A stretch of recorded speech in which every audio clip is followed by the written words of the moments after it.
first writers conference. It's like being a student all over again. I feel like a freshman, and it's been great. I got to meet, best-selling authors and get advice from best-selling authors, and they were so down to earth, and they actually sat and talked to you. So it's a good place to network and just improve on whatever manuscript you're working on.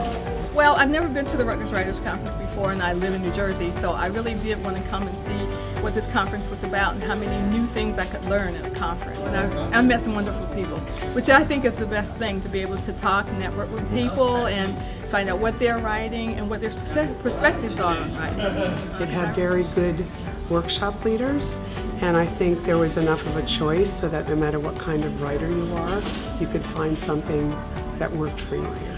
This is the best writers' conference in the area that I've attended. I've been to Philadelphia, I've been to things in New York, and I've been here. And I think by far, for the caliber of people that they bring in, you cannot beat this writers' conference.